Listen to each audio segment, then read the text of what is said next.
this game, well, this series with me. Hello, Nano. So, All right, so Nano is here. This was the draft. Do you have any comments on it before I analyze it, maybe, or what do you think of it? uh, let me get your opinion first, and then I'll comment second on it. All right, I have so trying to work it out.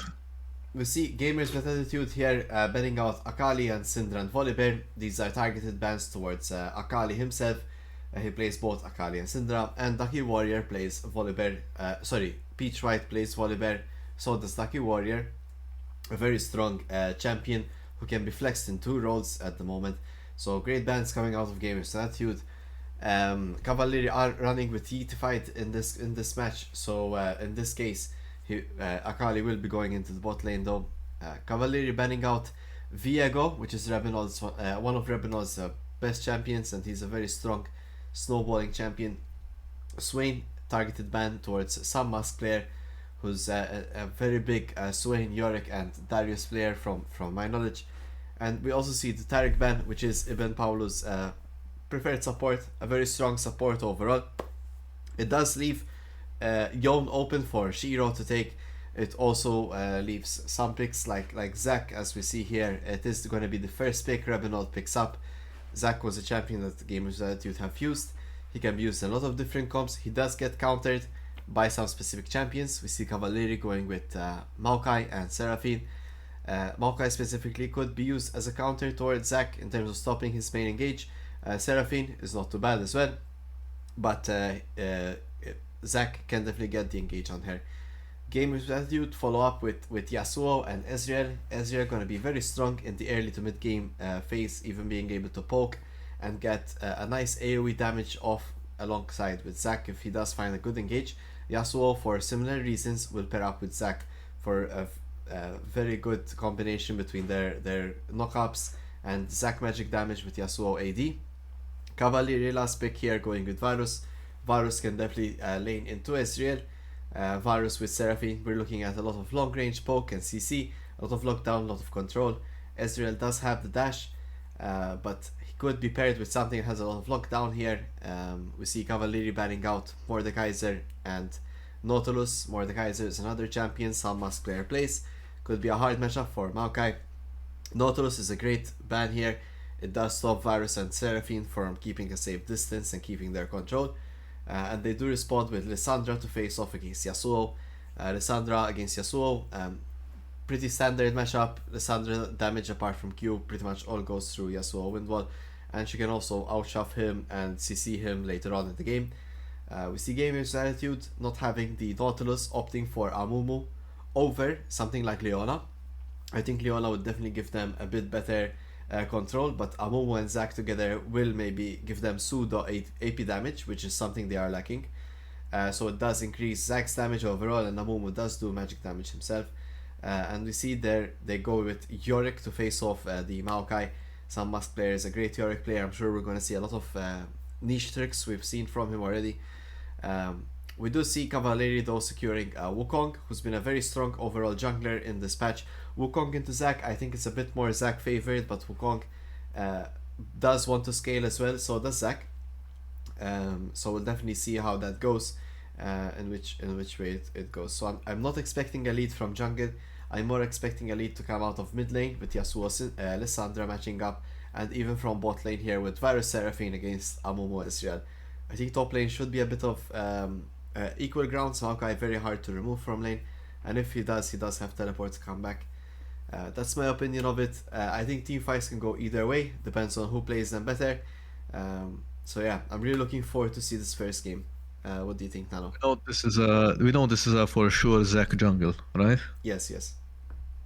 Okay. Keeping in mind Zac jungle, I think the draft is a lot better.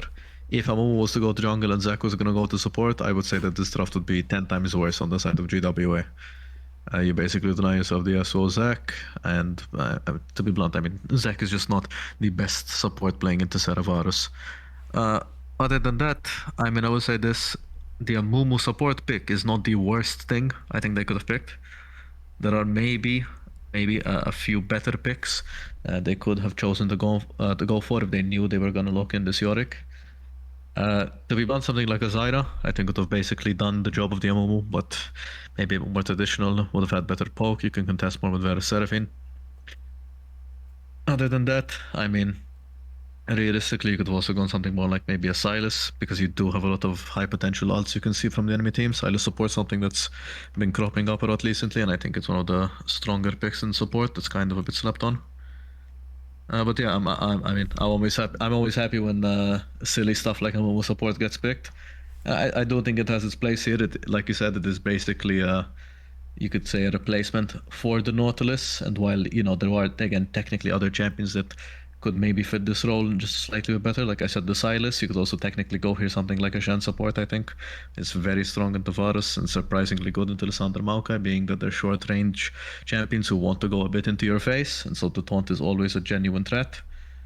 Yeah, I mean, just looking at the draft, I think this is actually a win for GWA, but just very slightly. I think the combos that they drafted, especially in what's it called, in mid and mid jungle and bot lane, are slightly stronger than the ones that Cavalieri have. I also think that the Wukong pick itself is a tiny bit of a blunder. I don't think Wukong is the best champion to pick into Zac. Realistically, into Zac, you'd want someone who can really punish him early game, and I don't think Wukong is 100% able to do that, but we'll see what happens in the game.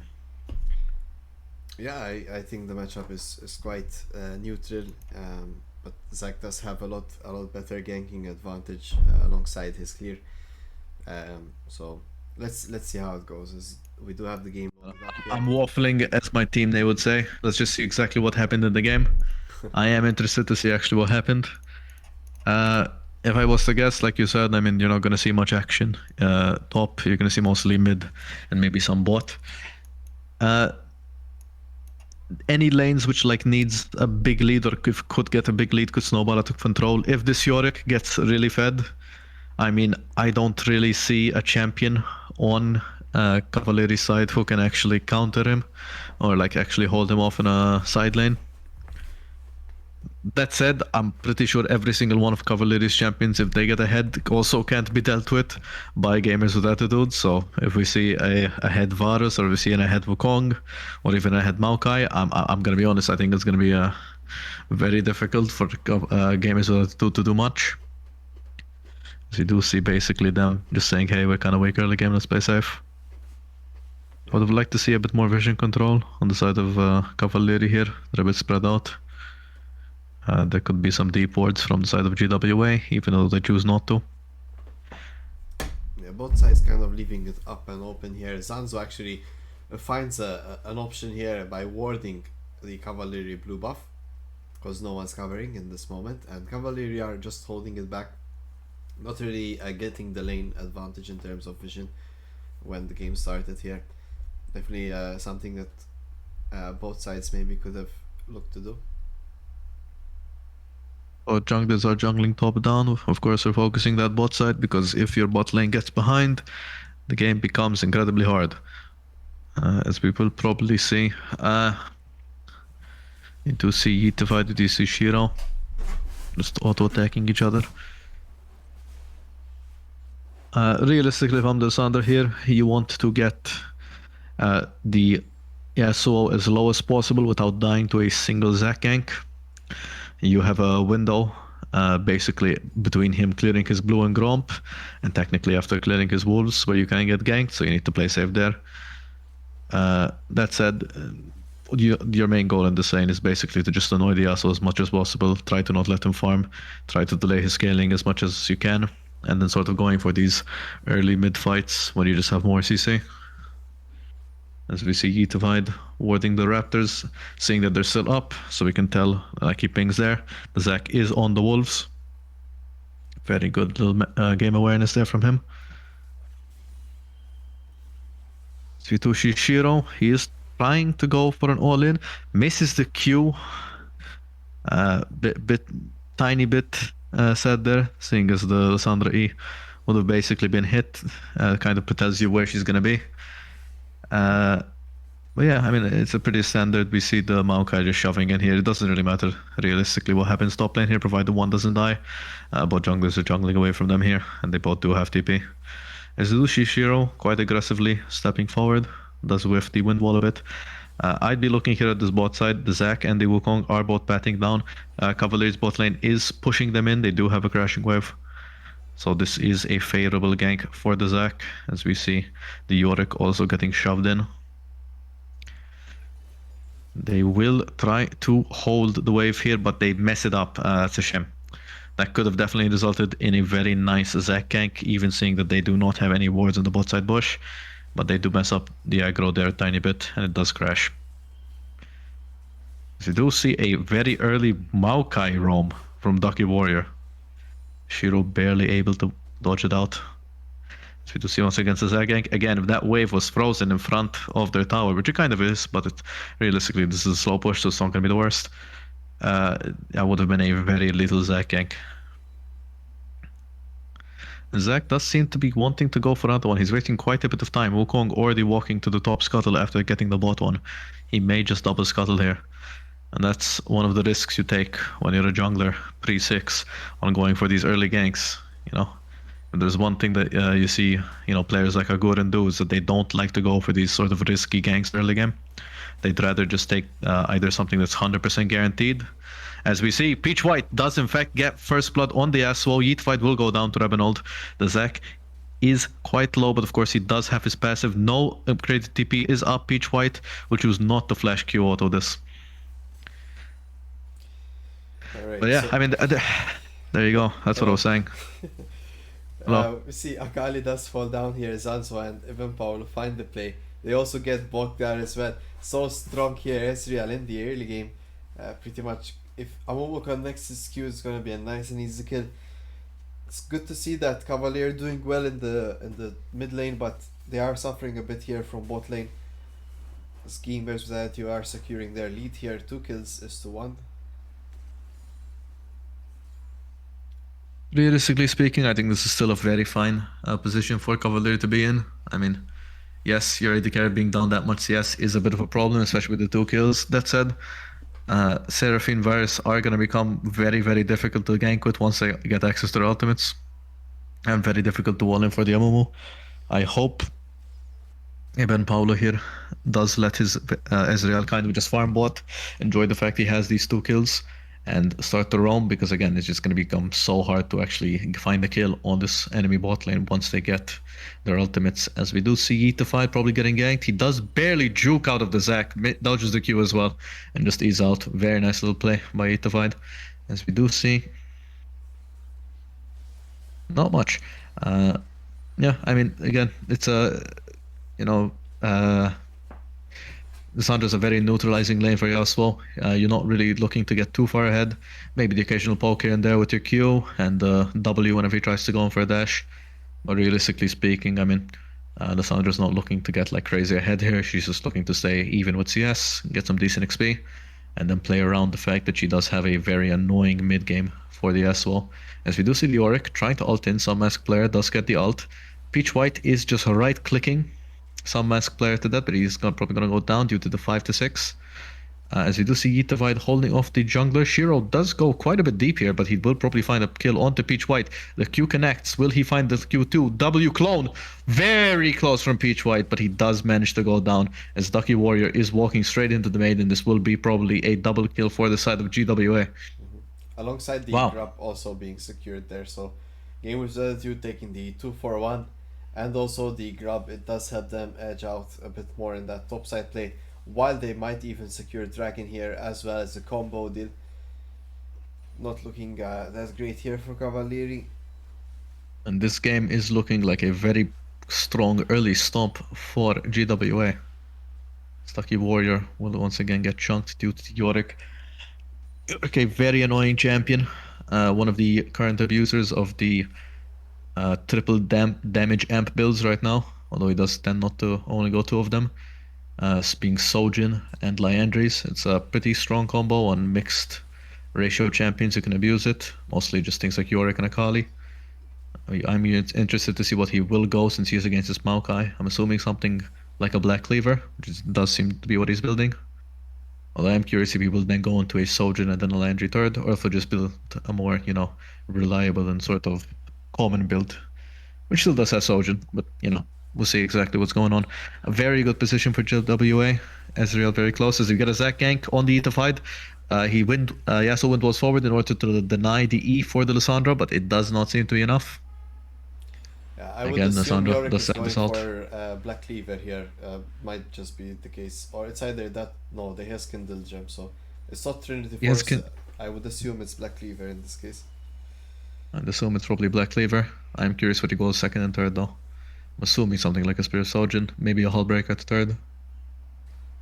As we We'll have do to wait see and see. Ducky Warrior. We'll have to wait and see. As you do see Ducky Warrior casually getting chunked, but of course he's a Maokai. The tree is unkillable.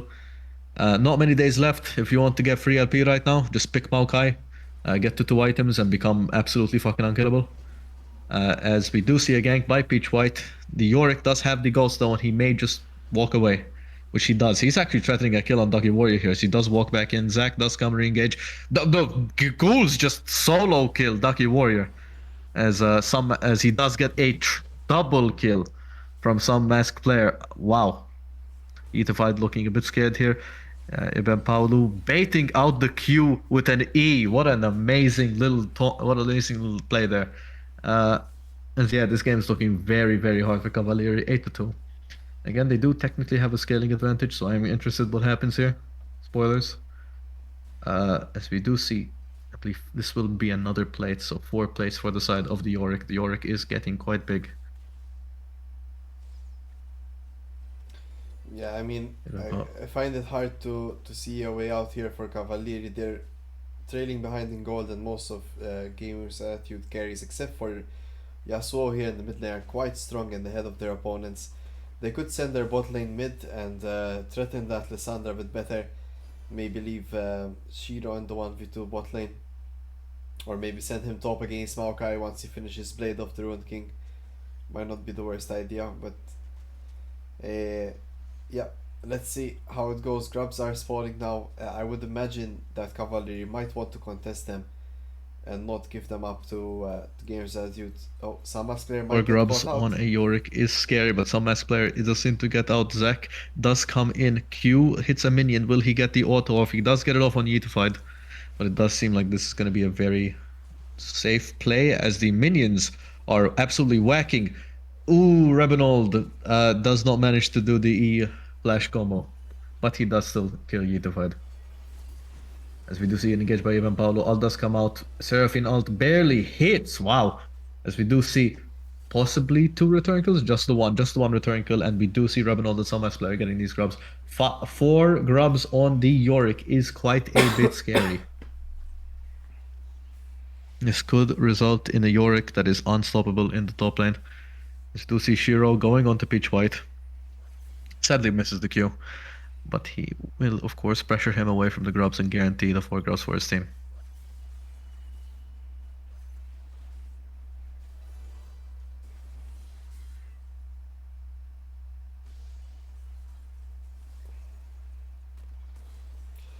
We do see Ducky Warrior. Camp, and Ducky Warrior gets his ult off alongside Heatfight and Peach White. That is a very nice kill onto. Will Heatfight get this shutdown, which he will? That is a very nice shutdown and very nice 2 kills onto the Lissandra. Again, this mid game is make or break for Cavalieri. The Varus and their Lissandra now are not behind. She was behind, but after that misplay, she is back in the game. That is very scary for the side of GWA. Ducky Warrior is just slowly getting melted by these Yorick ghouls, and that will result in another kill for some mass player. Some mass player already finished his Black Cleaver. He does have the Conqueror. He's mowing down Ducky Warrior. Maokai may be unkillable, but he does need his Fimbulwinter for that to be the case. We're just going to see some simple farming bot lane, and look at that. The grubs and the damage that comes out of this Yorick is Yeetified. He's also in danger, to be honest. Very scary. We do see Shiro coming up. Yeetified does not have ult available, does not have flash available, and she will get flashed on by Shiro. That will be another kill for the Yasuo.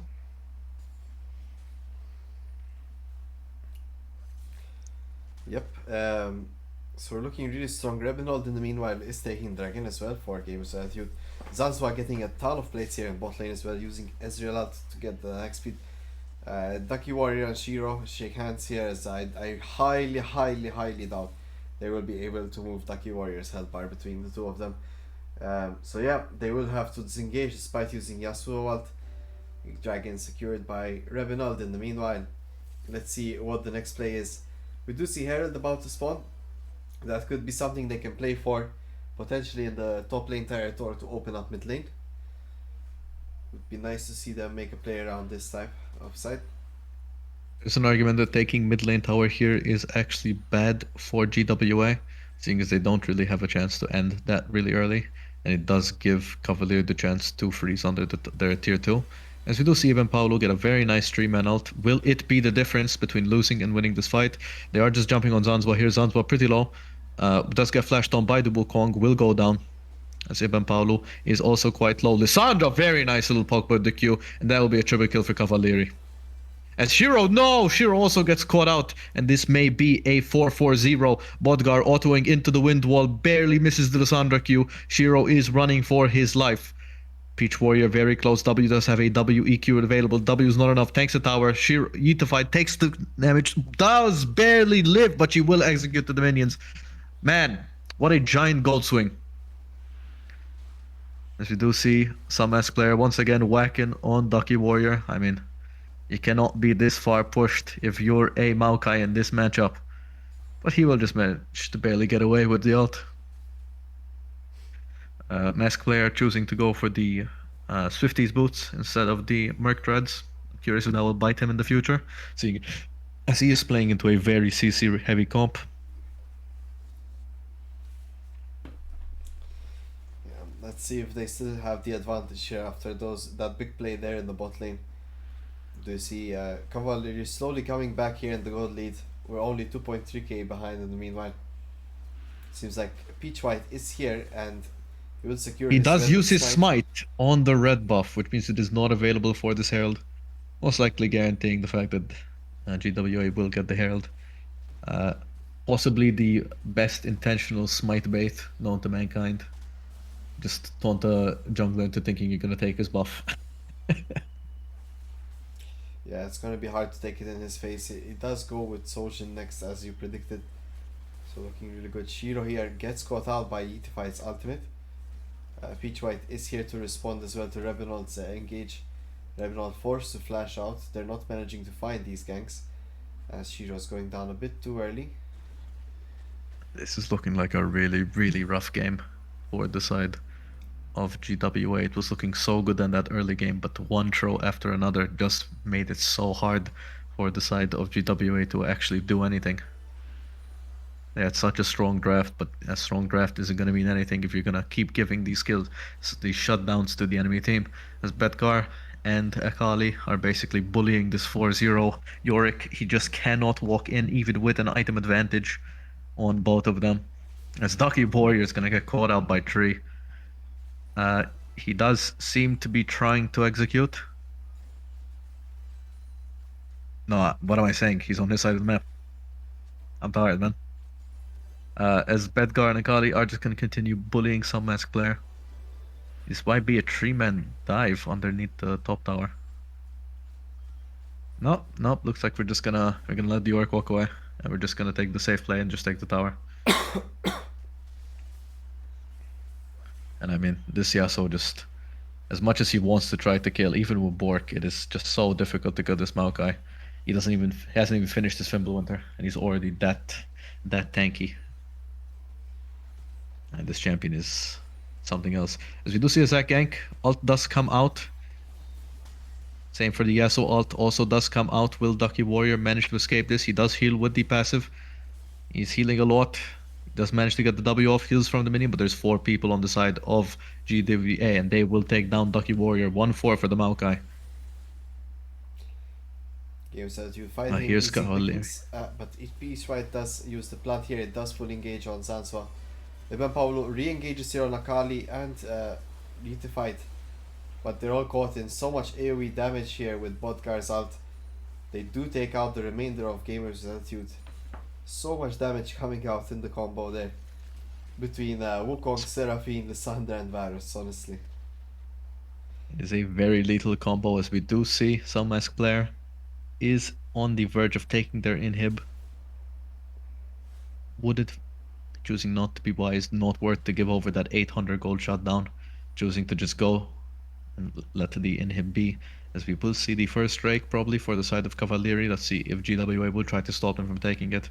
And I mean, now it's a very upward battle for the side of GWA. The gold swing was ginormous. The throw after throw was just too much. But GWA still technically does have a chance to come back into this game, and his name is Yorick, as we do see him taking the top inhib. And he is whacking that side inhib. That is a very nice side inhib to have. Again, the soul is available in 2 Drakes for the side of GWA, and with that top inhib constantly providing pressure, that may be the difference between getting it or not. As Samas player might be caught out here, he does jump straight into the Lissandra. He has no mana, he's getting it ulted. The Varus slowly chipping away, and that's a big shot down of gold onto the Varus. Yeah, this is going to be very difficult now. Of course, Lissandra and Varus are now both very ahead. Wukong decently ahead as well. And there's no one super, super strong on the side of GWA, so we'll have to see exactly what happens. Ashiro might also be caught out. Will Yeetified choose to go on him, or will he just take the free wave? Peach Warrior does come over. Flash W from the Lissandra. WEQ from the Wukong, as we do see the Aswald come out. Yeetified a tiny bit low, but it doesn't matter. That's going to be another kill onto the Wukong. Another threat building up, as the Maokai is so close to finishing his Fimbulwinter, I'm pretty sure. No, never mind. He's still on his kill gem. I thought there was a Giant's belt. But still, I mean, even with just 1.5 items at 20 minutes, this champion is just so damn strong. He's healing so damn much. And it's going to be, again, it's going to be really rough. Baron will spawn soon. There's an argument that an early Baron here is a bit of a troll. And it could be possibly the way the GWA come back into this game if Cavalieri choose to take this early Baron. However, they do have so much strong AoE damage that you're going to have to go try to take it very late. As Rebenold just wants to make sure that they are all here.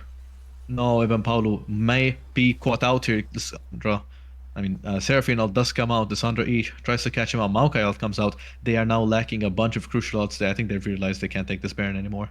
And they will just try to match the Yorick in the side lane. Teleport is You don't down see though. Maokai coming. Some Musk player has his own as well. So they could, Gamers Attitude could look to find a play here in the top side or towards the top side camps, while giving him time to push the bot lane. The second, okay, we see 3 people bot. I do not like Zan's was positioning here. If we see those 3 people bot chasing the Yorick with no TP, I think the right play here is to go straight Baron and start to force or threaten a Baron ourselves and see if maybe the enemy team gets a bit scared and we can get a pick on them there. It's very hard for GWA, but it's plays like these. It's these plays where you try to force the enemy team into making a mistake that I think is what's going to try to win you the game here. As, this Yorick is so annoying, but it may honestly be manageable for this Maokai. Kindle Gem is done. I believe he's about to get his Fimbulwinter very soon, as he's just getting melted by this Yorick. Hullbreaker third. It is a Hullbreaker third Yorick. As we do see, possibly GWA caught out. Ibn Paulo has to use ult to save the rest of his team, but he will go down. Samas player is actually dangerously low for being someone who should be winning this matchup. But he is, of course, healing quite a bit. The ghouls are so annoying to Ducky Warrior, but he just right-clicks them and heals all the way back up. It's very difficult to get this tower. Blue tower destroyed on the side of Cavalieri, managing to take mid tower. Ducky Warrior will actually engage on the Yorick, but the Yorick says bye-bye to your tower, getting 700 gold. Rebelon tries to engage on the enemy bot lane, but he will have to flash out. Mask player barely holding on to dear life, trying to just make it out of here. Manages to get the heal from the Conqueror and his Q, and he will manage to get out. Rebelon jumping in, just managed to hit a Q on bot guard, but it's not enough. He does not have a secondary target to auto. Shiro is going to chase down bot guard and Akali, but he's just not going to be able to catch up to either of them. Both teams managed to get out with just a sliver of HP.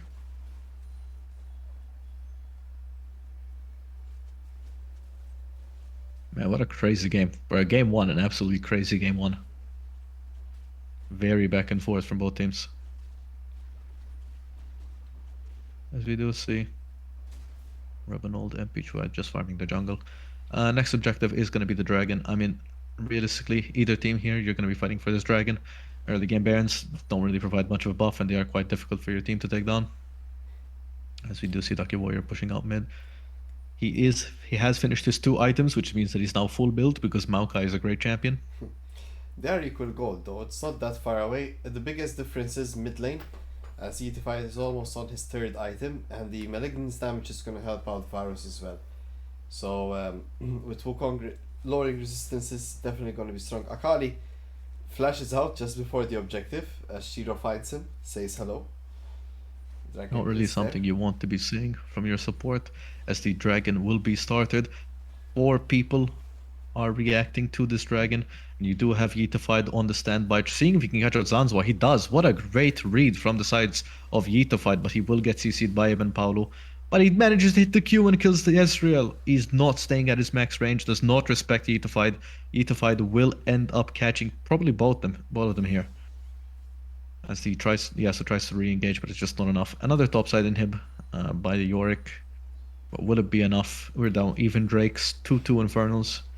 Infernal being the 2nd worst Drake in the game, but with such a bursty team comp like the one that Cavalry has, I think it will actually be incredibly useful to get. Especially when you consider that they are playing champions that build these very, very big AP or AD. Mostly the Sandra with her full burst, and the Wukong who will get quite a few AD items.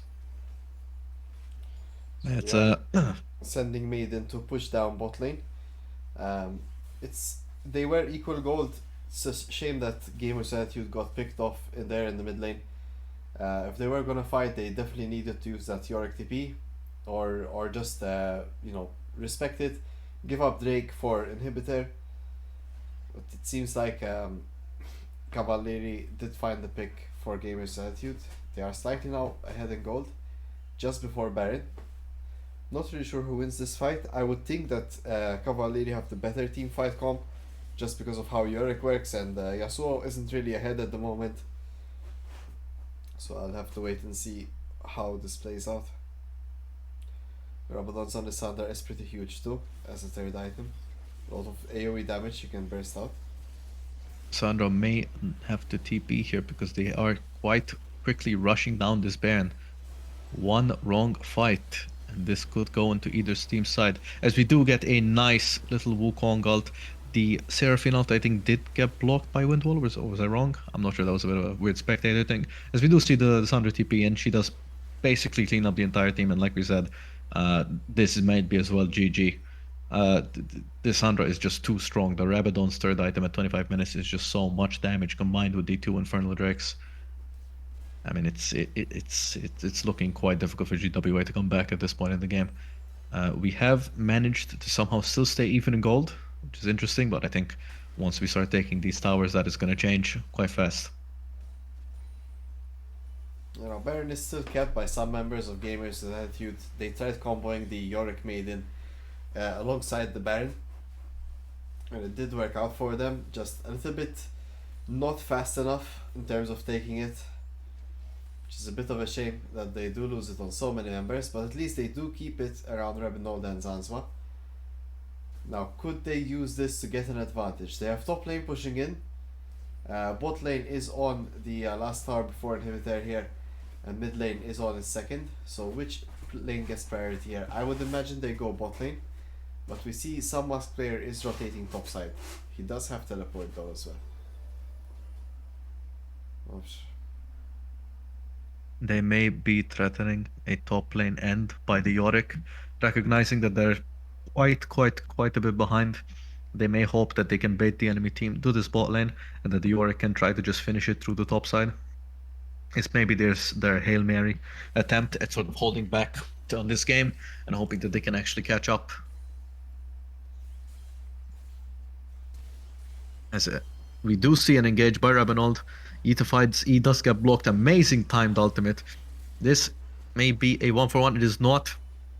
And if you are GWA here, you want to stall for your Yorick and you want to try to hope that they can end through topside.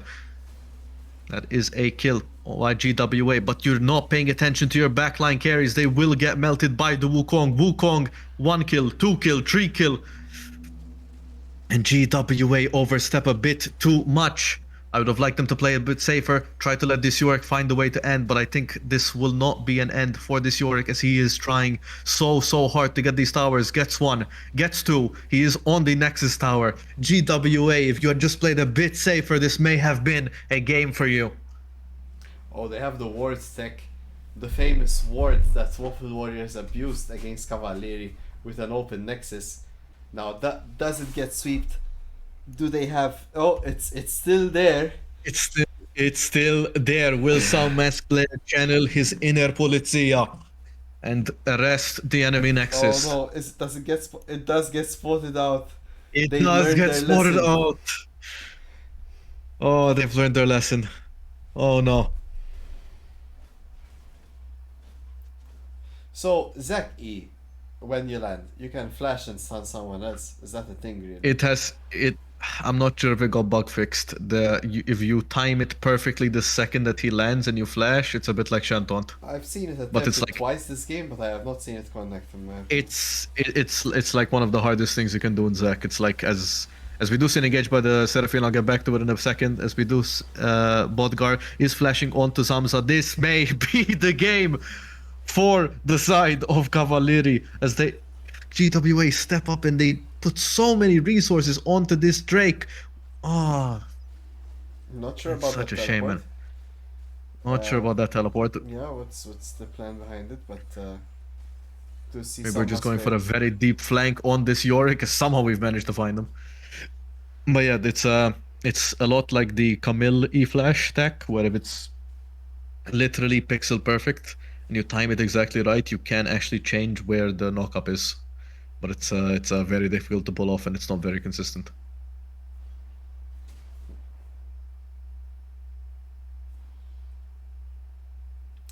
Seems like this Sandra is really doing a lot of work in these team fights. Yasuo not really being able to pump out the damage. Not really sure why not taking Yon here would have definitely been a strong choice for them to couple up with even more AoE damage. Yasuo seems to be like a single target lockdown type of champion and assassin.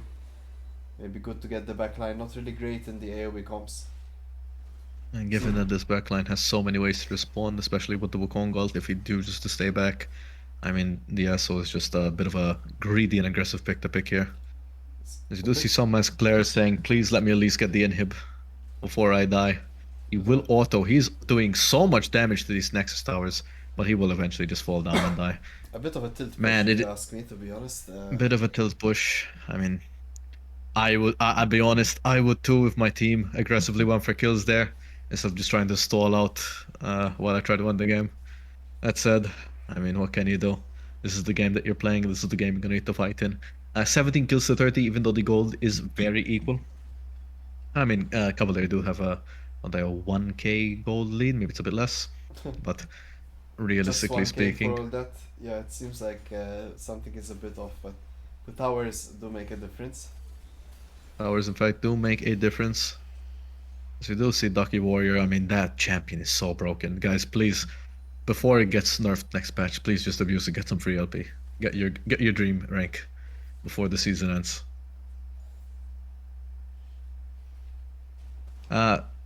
No anti-heal on the on the side of GWA, by the way, against the absolute monster that is Maokai, and with basically a form of healing on the entirety of Cavalieri's team. As we do see a little bit of a catch, Varus and Seraphine are both down. D. Lissandra will deal crazy amount of damage. Jorg tries to come in. Yasuo does come out. And Heatified is doing so much in this team fight. That will be a triple. That will be a quadra. I may not be a penta. The Zac is too tanky, but this could be very well an end for the side of Cavalieri. GWA putting a bit too many resources to kill their enemy bot lane. It may be the reason that they lose the game here. 20-second death timer on the Ezreal. Shortest one here, as they will take the mid tower. They do have a chance to end, although they very well could get stopped by the Ezreal, provided that his ultimate does seem to be coming up soon, and he ults the wave. I would like to see a Zac immediate engage on the wave. He is not engaging on the wave. They will probably take one Nexus tower. Will they take two? Ezreal is up. Amumu is up. That will be two Nexus towers. Amumu does ult. Ezreal was AFK in base for some reason. He does come out, but it's just a little bit too late. And Cavalieri will win this So game. strong to take those towers. Wukong similarly to Yorick with his empowered Q ability and Triforce on top. Well played to both sides. They all Gamers Attitude almost got the win with that split push, but in the end, the Lissandra in these team fights alongside Varus was definitely a deciding factor into winning this game. Well played indeed. Maybe they don't pick Yasuo in this next match. I'm looking forward to see how it goes as well. What do you think, Nano? If I'm some mask player here, I am fucking fuming. I'm gonna be honest. I think there was that was very well easily what could have been a solid end for the side of GWA, provided they didn't go full onto that fight and chose to just play it safe, wait for the Wukong, stall him out, play long range. It's a bit sad to see. But that said, I mean, it really could have been anyone's game. That troll that happened mid game, when you're playing these early game champions into a comp that's really good mid late, I mean, you cannot give them these free kills over and over again. It is gonna just result in a loss for you. But yeah, I mean, I think that's my thoughts.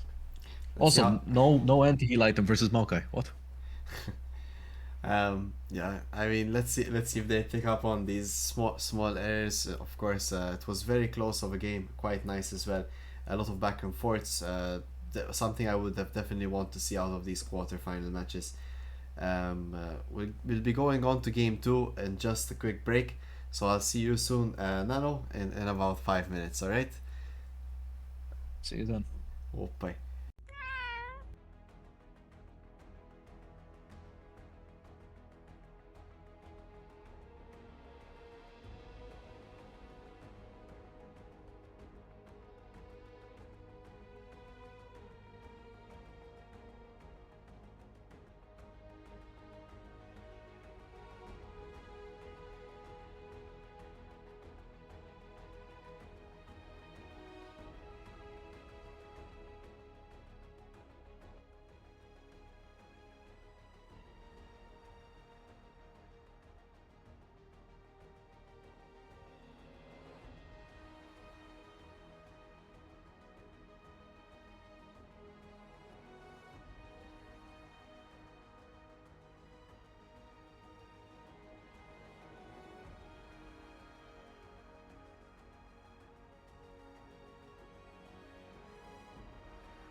All right, we are back after an action-packed game one in the best of three series between Cavalieri and Gamers with Attitude. We're looking forward to see if game two is any different here, as Gamers with Attitude need to take it back to the drawing board. They were losing a lot of team fights but winning through split push. Maybe they can consider this in their next game going forward. Nano's still here with me, and let's get into draft. So, Nano, should we do the same as before? What's the idea here with Yeah. draft? Alright. I mean, we can do the same way. I can start. You tell me. Gamers Attitude, they ban out now 3 of ET Fight's picks, Syndra, LeBlanc, and Lissandra, fair enough. Cavalieri keeping the same 3 bans here, Viego, Swain, and Tarek, all 3 champions that Gamers Attitude play and are quite proficient on. We see here the first pick on Gamers Attitude and is going to be Volibear, denying it from Cavalieri, from Peach White and Ducky Warrior. We see Cavalieri, though this time not gonna worry. They don't need to ban out Yorick, they don't need to ban out any of Mordekaiser, any other sub-mask players champs. So here they go Seraphine, a comfort pick for Akali in the support role, and they pick up Maokai this time. Maokai did really well for them the last game. Gamers Attitude, though, sticking to their tried and tested here with Zac, and this time giving Eben Paolo Poppy, another champ. We've seen him play and pilot quite well. Although against the 2 current pickups here, Maokai and Seraphine, Poppy does not offer pretty much anything at the moment. So now we see Cavalieri now going with Jinx with Seraphine, gonna try and get those resets, and Seraphine gonna try to keep her safe. I don't think it's a strong combination, but given that enemy team has drafted Poppy, they do have the range advantage currently. Cavalieri next bans here with Ashe and Smolder. Smolder, I'm not really too sure about that in lane against Jinx, but Ashe can definitely be oppressive alongside with Poppy, although they're not the greatest combination. Cavalieri do go for Sejuani. So far, Maokai is the only tank here that can help her out, and he's not really one to auto attack. So I don't see the greatest wisdom in this, but Sejuani, a great frontliner. Cavalieri definitely need a frontline tank, and perhaps it's one Peach White is more familiar with in terms of what champions he plays. Gamers with Attitude here then continue on with Set, a comfort pick for Shiro. Once again, I'm not really sure why we're not playing Yone. Maybe there's something I'm not aware of, but Set here will be able to ult Sejuani or Maokai in these team fights, and it's definitely a comfort pick for Shiro. And Corki now for Zanzwa. Corki, a strong burst heavy ADC, can definitely help alongside Poppy. Similarly to what we saw in the first game, they have a great early to mid game damage output here in the bot lane. Cavalieri though go with a late game scaling champion Azir in the mid lane, sort of saying, hey, Gamers Attitude champs, especially Set, Poppy, Corki, very early game oriented. Volibear and Zac are kind of mid game, with Zac scaling a bit better. Azir thinks he can definitely stall out this game, get to those 2 to 3 items, and start dealing a lot of damage. So overall, Gamers Attitude, they want to play aggressive early. This Poppy could be looking for dives in the mid lane or top lane as well. Would definitely like to see that play alongside Volibear and Set, very strong mid laners. Cavalieri kind of want to stall out the game, and they do have options for that. Long range with Seraphine and healing. Maokai, great at stalling out and keeping his health quite up. Sejuani is the only one at threat here. Her jungle could be open, but I doubt that Zac is going to be invading this. Azir though in the mid lane, if he ever oversteps, he could get Set E into Zac E into potentially a Poppy roam. So I'm guessing action is going to be around this mid lane. It really depends on how this Azir and Set matchup plays out. What do you think, Nano? So I mean, like you're saying, I think the first 3 picks and the first 3 bans pretty straightforward, back and forth by the side of Cavalieri and GWA. Seraphine, they like Seraphine. Maokai, they like Maokai. Volibear, Zac, again, generally secret picking comfort. I think the Poppy pick came out pretty early. I don't think it's a good pick, but again, it could just be straight comfort, and then we respond with a Jinx. Then, second wave of bans come out, same old. And if I'm on the side of Cavalieri here, I'm thinking, okay, we're drafting this comp where top lane is pretty self-sufficient. He's going to scale into this annoying drain tank. We have a bot lane who wants to scale, and they have the Seraphine to protect her in the mid-late. So what I want here, right, seeing that we know it's going to be Zac jungle, could technically be a flex with Volibear, but realistically we know just from these picks that it's going to be Zac jungle. And so if I want to pick a jungler here, immediately the thing that lights up in my mind is I want to pick Lilia. If I don't want to pick Lilia, let's say because I'm not too proficient on the champion, I'm going to basically pick maybe Warwick or Bel'Veth and basically do the exact same thing that Lilia would do, which is that I want to, hey, I'm gonna find you everywhere you want to gank, and basically say no, you can't gank here, and then continue to farm and outscale you eventually, like my Zac and my Jinx and my Mauk. I mean, like my Seraphine and my Jinx and my Maokai are doing. Then for some reason, Cavalieri locks in Sejuani. I'm gonna be completely honest. I think the Sejuani pick here is very, very, very, very fucking horrible. You're playing a comp who you need to make sure that Jinx and your Seraphine and your Maokai can play safe. And drafting Sejuani here, I mean, you can technically do the exact same thing that I was describing, only Zac can sort of do that, but a tiny bit better. But yeah, if you don't want to draft to jungle, I'm not sure if you agree with that. I can understand when people there's want no to think that. synergy with Sejuani. You usually want to pair her up with something like a Yon mid, or maybe even like Renekton top. These are usually what you would go with Sejuani, but they do need a front line. It might be something that Peach White does play. Gamers Attitude here do target him a bit. They took his Volibear and they also ban out Fukong. They don't really have a frontline champion here, so I'm guessing that was the I think idea. for other frontline champs, unironically, I think Hecarim, even something like a Mundo jungle, if you really have to. Just, I don't understand the Sejuani pick. I don't think it fits. If you don't want to draft a jungle this far and you want to try to leave it for a counter pick, or at least to see what lanes she's going to be playing into, you could easily lock in Ryze here. I think Ryze has a bunch of really nice matchups when it comes to Volibear, comes to Zac, comes to Poppy. Ryze jungle is Ryze, huge. Rise mid, rise mid, rise mid. If you don't want to pick a jungle and you want to, if you want to pick 5, if you want to R5, no, I don't want rise jungle. We're not season 9. We're not season 9. If you want to pick a safe mid laner here, you want to pick something like Rise, who's just gonna perma shove and then walk back to his tower and wait. Talia could do the exact same thing. Anivia could do the exact same thing. Hui could also do the exact same thing, and he's not banned here. I think Hui would have been probably the pick that I would have personally gone for. I think Galio can also do the same thing, and this opens up the options to play it with your jungler, with Galio. And with Hui, you have Victor, who can also, again, just do the same thing. We're just perma-shoving. We're not letting them doing anything. Try to play these champions different from how I do it, where you overextend and get caught out by the Zac. But you get the general idea here, where you're just picking a nice, safe mid laner. But yeah, so we do lock in Sejuani as the R4. Again, it's not something that I think is quite good here, and I think it's actually quite bad, but we choose to do it anyway. And then we see the response with Set. The second we see Set, knowing these players, knowing what they play, we know it is Set mid. We know it is Zac jungle, and we know it is Set mid. We know it's Set mid. And at this point, you should be thinking, okay, where am I realistically going to be playing this Set? Where am I going to be realistically playing? What am I going to be playing against this Set? And then immediately after, they lock in the Corki. So they're playing this hyper aggressive early game comp, where they want to stomp us before our scaling. So if I see this, I'm thinking one of two things. I see their comp, they really want to go into us. I want to pick a champion that stops them from going into us. If you can play it, I think Cassiopeia here is the perfect champion for the side of Cavalieri. But I understand she's a difficult champ, and she's really hard to pilot. I definitely can't pilot her. So again, you can pick something like the Hui that I mentioned. I think Anivia or Victor play perfectly here. I think they very easily space out the enemy team. You can still pick these safe shoving mid laners like Talia and Ryze.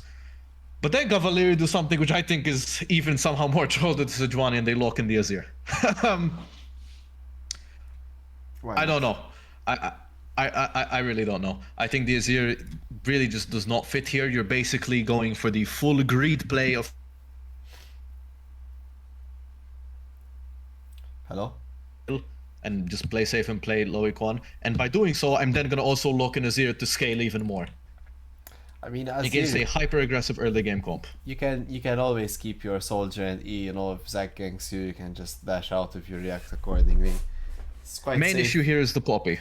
Main issue here is the Poppy, and also the second that Set flash E's you or you don't react to a Zaki, you're very much just dead. Yeah, but Victor would pretty much do the same, to be honest. Victor would do the same thing, but he'd have a slightly stronger mid game, and you can divide the enemy team a lot better mid game. Again, if I'm being completely honest, I think Cassiopeia and Nivea are the champs you want to pick here.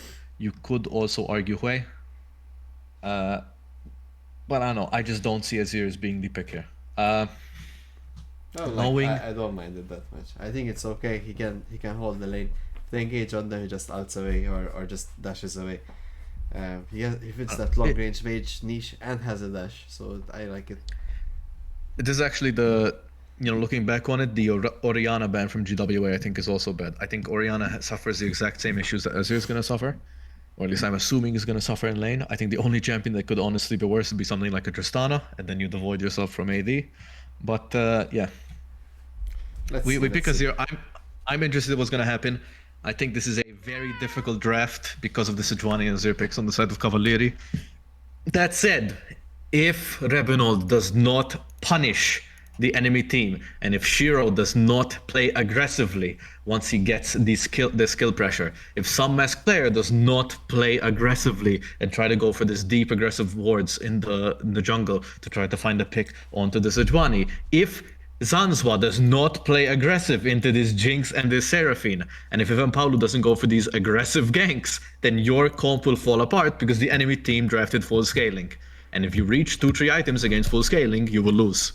So I'm curious what's exactly going to happen here. But just off the top of my head, simply playing aggressive and basically forcing, as Zanzwa positions himself incredibly aggressively here, maybe a little bit too much. But if I'm Cavalieri here, dying Azir, by the way. I don't know if you saw that. Grasp Azir. I mean, it makes sense. You're playing into the set. Azir W does now proc on hit effects, which means it does proc grasp. I think it makes sense.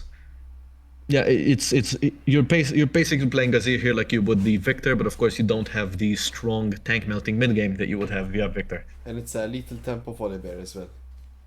And there's a lethal tempo Volibear.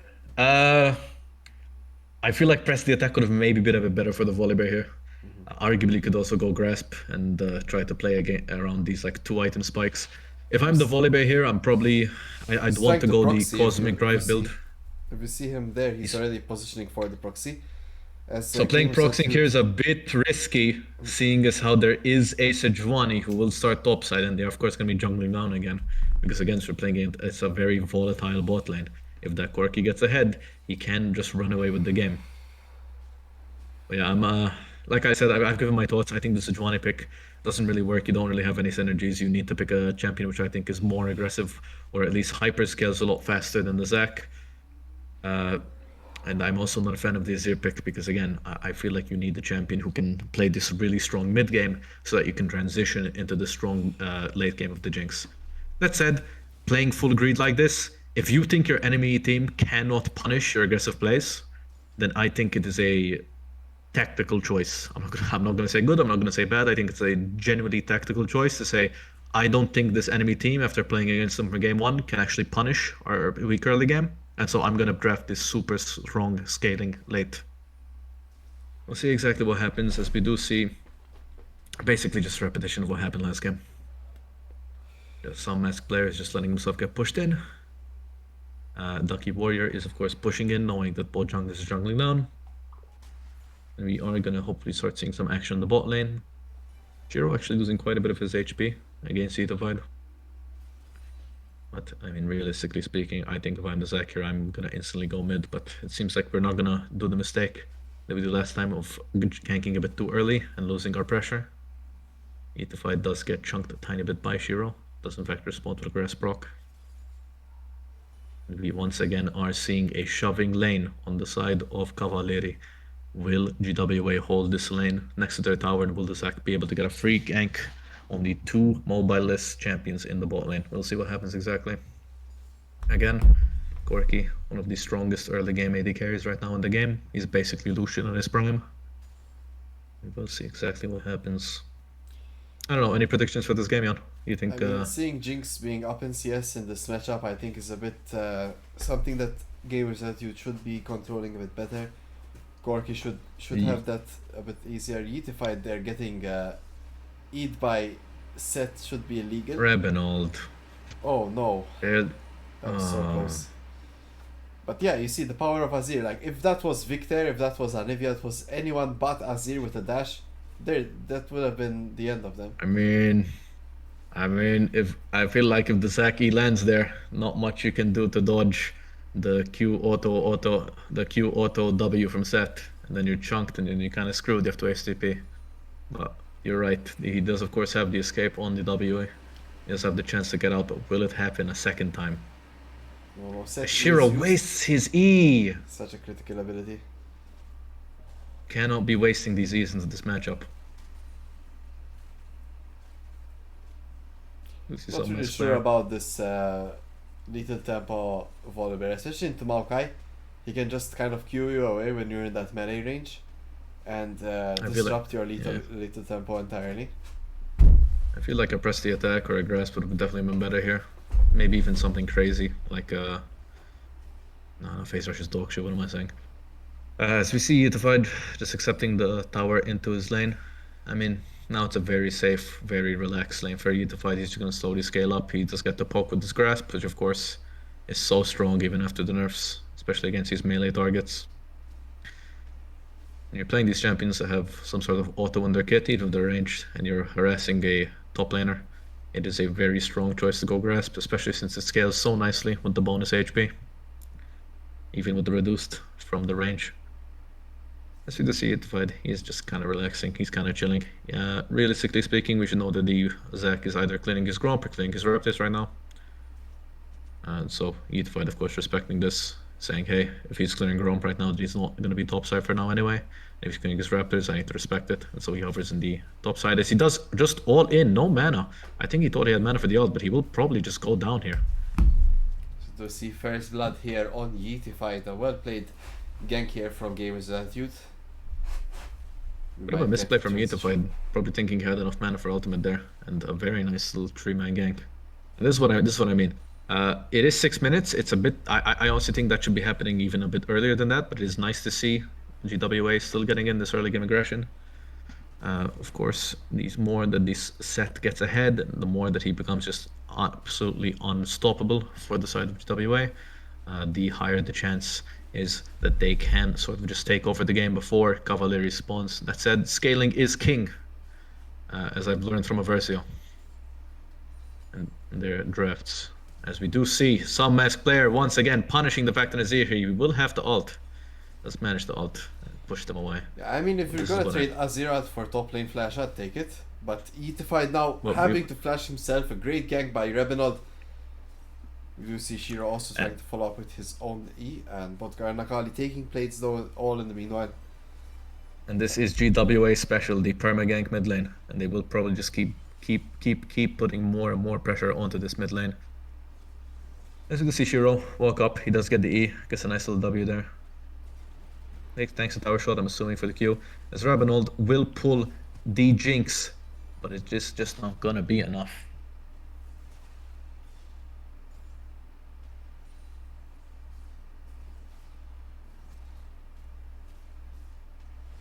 Yeah, there is so much damage going on from this set. And that's what I mean, even if you do have the WE from the Azir.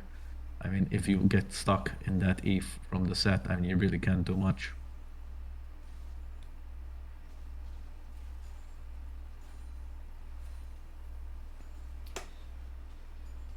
Well, we see a Merc Thread Rush here on Shiro. He will be delayed reasonably heavily on his first item. He's gonna be tower diving. Shiro, what are you doing? Shiro goes a bit too deep there. Sees the Sejuani, sees the Maokai cube that does not care, just wants to dive the Azir. I'm really surprised by Ducky Warrior's presence in both games. I've really not seen this from any other top laner, to be honest. And I'm really liking it. He finds these roam timers from top to mid. Fantastic. I do like seeing it. I mean, we did just see it from some masked player. Of course, he did have to burn his flash, but again, it's the walking down from top to mid. It does do quite a big difference. Ducky Warrior did it so many times. It's true. We did just see some masked player do the. I think some masked player tends to do it quite a bit with this volley bear. I mean, definitely did it against me, and I cried about when it happened. I'm going to be honest. As you do see some masked player probably going down here. The Prestia, I mean, the Lethal Tempo is just not enough to keep him alive. Very aggressive early game build, going a Swifties boots into a probably a Rod of Ages rush, assuming that's going to build into the Catalyst. But it's just not enough to keep him alive. Choosing to actually hold the ult. As we do see Evan Paolo slamming Akali with the wall. Zanzibar chooses not to follow that up. Ultimate from the Akali comes out. That Eben Paulo flashes into the Jinxie. Oh no, Bodgar trying to run down Zanzibar. Zanzibar will get low. Very nice flashy from Akali on Seraphine. And it will be just barely enough to finish him off, but very good attempt from the side of Cavalieri. As here we are, the favorite thing that we like to do with the Sedzak is gank mid lane. Oh my god, the Oh fumble no. from Yetified. This definitely means he Yetified will go down. He don't have flash, he don't have any cooldowns here. Yetified putting on his best impression of Yellow Star as he will go down. And this is what I mean, even with the E, even with the ult. I mean, it is very difficult for Azir to do anything I against mean, these two, but he they will threw, manage he to threw pick up the his kill. E, then W behind him. He messed that up entirely. Small fumble, small fumble. As we do see at least a very nice response from Cavalieri being able to actually pick up the kills after Yetified dies. I do like them seeing that they will at least respond to these plays in the mid lane from the Zac. And even with the misplay from Yetified, still make this not the worst outcome that it could be. He's still even in CS though, and that's the, I think, most important part here. As long as Azir does not fall behind in XP and CS, I think he will still be in this game. Yeah, for sure. Yes, man, That's this already little given tempo some is items. It's not working out, right? it's really not doing much. We Again, might I think actually the see PTA Rod regress. of Ages on this Volibear as well. Rod of Ages, PTA. Oh no. Sorry, Rod of Ages, Lethal Tempo, Volibear. I'm not sure about that one. So it's one for the ages, as we do see. What a nice little dodge by Peach White from the Poppy. Barely gets out, but this will probably be grubs for the side of GWA. 5 members here to take the scrubs. They really want the scrubs. I feel like this is something you would have done if you had the Auric. I don't know if you're doing this for the Volibear specifically. I feel like Volibear, especially with the Road of Ages, is more of a... I mean, you can still take towers relatively fast, but of course... Yorick with would Rod of imagine. Ages. Are you serious? No. I mean, Yorick with grubs. Yorick with grubs. Yeah, I think the 5-man rotation with grubs would have made a lot more sense for Yorick. Of course, though, Volibear still can threaten, especially against the Maokai and Azir, that he can try to take these towers down. It's more the lethal tempo, the Road of Ages, that I think may just put a bit of a hamper on everything else. I would have liked to at least see maybe a mask, or at least the Cosmic Drive Rush build on the Volibear. What's the haunting guy's item? I always forget the name of. Riftmaker, that's the one. As you do see Shiro going a bit too aggressive. Very nice little dodge from the Zaki from Yetified. Does get ulted straight into the Sejuani. That will be a kill for Shiro. Very nice response from Akali. Recognizing that Yetified's gonna get ganked by the Zac and being there to help. Eben Paulo a bit caught out, trying to find something else, but he will probably also go down to Ducky Warrior, who once again is doing amazing with these small roams, finding these timers to just choose to go down. Knowing that he's a champion that can fall behind in CS and XP, being the tank Maokai, who only really needs 2 items to be annoying, does miss the Q on Zanzwa there. Zanzwa not even realizing he's next to him, just now realized that he's getting slammed by this Maokai. Maokai does follow him with a W. What a nice little play by Ducky Warrior. Will get his 3rd kill of the game. Ducky Warrior 100% redeeming himself from last game, as Yetified does kill some mask player who has tried to do the same, but that's got caught out. Smite does go for Peach White, thus securing the actual Drake, but Peach White maybe going a bit too far. Jinx out comes out, but that is Zac passive. Shiro does go with a flash W, manages to kill the Sejuani. As we do see Azir slowly whittling away at Rebenold, he will get him low, but it's not enough. Shiro slowly getting whittled down by the Jinx. Double Seraphine lands, does get a reset, does kill one, and that's a 3-man kill for side of... Man, my throat hurts. Cavalieri, plus with the Drake secured, I mean... What just happened? This is... I blinked and they're up 8 kills, and the dragon and bot lane turret. What?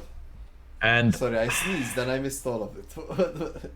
no, I mean that was crazy. What a turnaround. This is not what you do when you play. This is not what you want to see when you play an early game comp.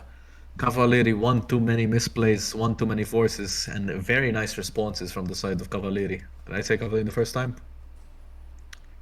GWA, one too many forces, one too many forced engages, one too many misplays, and a very nice response from the side of Cavalieri. And this has now become a late game team comp with an early game lead, the worst thing you want to see. 5k gold lead, almost 6k now. As we still see a some-esque player once again just doing anything he can to try to come back into this lead. This lethal tempo is at least getting some value here. He managed to kill Peach White. The Volley Bear is going feral on them. Very nice little Seraphine ult, trying to flash out some-esque player, but he will die to the Jinx. Double kill for the Jinx. That is a 3-0 Jinx at this game. This might as well be game. That is a late game team comp with one too many kills for the side of Cavalieri. GWA. And especially with the Road of Ages, which of course will not become online for the next 10 minutes. I mean, this is going to be a very uphill battle for this side of GWA. As he does see that Ducky Warrior is tanking. Will Shiro manage to get a kill? LCM gets a slow off. Ducky Warrior forced to flash.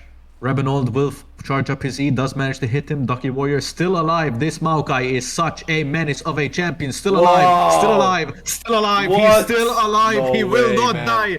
Please play this champ. That's crazy, An amazing though, man. triple That's kill. just insane. What did we just see? And he's still alive. And an incredible combo with Yeetified into the Jinx ult. Holy moly, how do you recover from that, gamer's attitude? Must be demoralizing. That Maokai was... He doesn't even have Fimble in there. All of that. Please go play this champ. undying. Please Oh my please God. go play this champ. Get LP, I beg you. Make That's him crazy. get nerf next patch, I beg you. Please everyone just play him. Oh, what a crazy champ Maokai is. And this is probably the most value you can get out of a Herald. A tier 2 tower, and we seem to be going for this tier 2 mid. Ah, Kali barely does not manage. Rebenold going for a bit of a rage engage. Ashiro is trying to jump on them, but it's just not going to be enough. W comes out a bit too early, and they will just get whittled down, and this is not what you want to see if you are a fan of GWA. This late game comp has gotten monstrously ahead, and you're playing an early game comp who wants to get and stop the game, but they are just not going to be able to. 10-0 on the Jinx, my god. I have no idea. I have no words. I have no clue. This could be an end. This could be an end. I honestly, wow. It's 16 minutes into the game. Yeah, well, platings just fell. Wow, I'm glad we did not miss this game. Holy. It literally feels like 5 minutes ago the game was like perfectly balanced and like so peaceful. Yeah, they got Shiro got a nice 1-kill lead onto the Azir, and then there was a small fumble, and then all hell broke loose, and it just looks like this is going to be an impossible game for GWA. Wow, 10-0 kill lead on the Jinx. The Maokai has finished his Fimbulwinter at 17 minutes, so he's now unkillable too. Once again, no anti-heal on the side of GWA. I mean, just to show you how crazy this game is. I mean, they were looking like they're gonna end it a few minutes ago. Peach White just finished his jungle item. And Rebenold is still on 7 stacks. Wow. That's crazy. Oh, Bodgar. Bodgar does get engaged in by Rebenold, but the E stops him from doing anything. Even Paolo does find the kill. The shutdown goes to Ibn Paolo! That hurts so much in a game like this. How tragic is that, though? And again, same for the build in the top lane, choosing to go for this Road of Ages. I mean, the AD carry Corki, who has to get ahead early, choosing to go for the Trinity mid-game build. Again, I would have liked to see maybe the early game collector build coming out here, making sure that we can deal as much damage as possible to this Jinx and threatening her as much as possible early game, but it's just so hard. Jinx now on her 3rd item at 18 minutes. Well, Man, it is... 2.5. She's building her 3rd. It's... Oh, no. Azir will finish his 2nd item soon. It is just such a tragedy on the side for GWA. Shiro will manage to get some bounty gold with this tower. Ducky Warrior may just stat check him. I honestly think he just stat check him. There's no one around. We'll see what happens. Ducky Warrior doesn't even care. He just wants the wave. Oh, I mean, will he? That's a 2-item Maokai against a component set. A Tiamat set and a Giant's belt. I mean, he's not losing health. He is not losing health. That is the phase rush. That's a phase rush fucking Maokai. What is going on? As we do see that he's gonna let him live purely out of choice. Man, what a Genuinely, what a painful game to watch. I mean, this is the risk of picking this full early game comp against scaling. If at any time you fall behind, you've basically lost the game. So you do see all three members here recalling safely with the Azir Tower. And this is maybe why you don't want to gamble and go for this full early game comp. Soul is available for the side of Cavalieri. Ducky Warrior, he's just not gonna die. They're flashing on him, they're Eing him, he's not gonna die. He's literally full fucking health. I mean, this, please, if you're not gonna pick it, ban this shit. Like, he doesn't die. I don't know what else to say. He just does not die. He's in the middle of 4 people, and he's healing more than they can deal damage to him. I don't know what else to say. This champion needs to be removed. Eben Paulo will probably also go down. I mean, ew. Rabinold running for his life, but I mean, this is... Oh, and he gets flashed on by the fucking Maokai. Disgusting little creature champion. As we do see him at least manage to E out, but the W will just follow him. Please ban this champ, please. I beg you.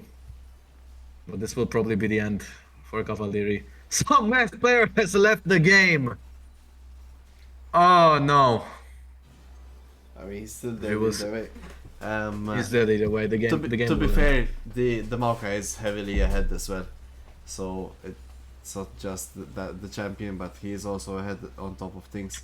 You And cannot, thank you being cannot ahead. tell me, you cannot tell me that you see him do this shit and you say, "Oh, don't worry, he's just ahead." Come on, look at him, man, look at him, look.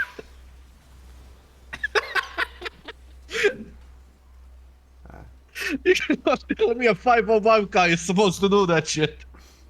Yes. Why not? As Cavalieri will finish out game 2. I might pick Man, him what a up again. crazy snowball. He was good Like in you said, jungle it- against Wukong. We used to play him a lot.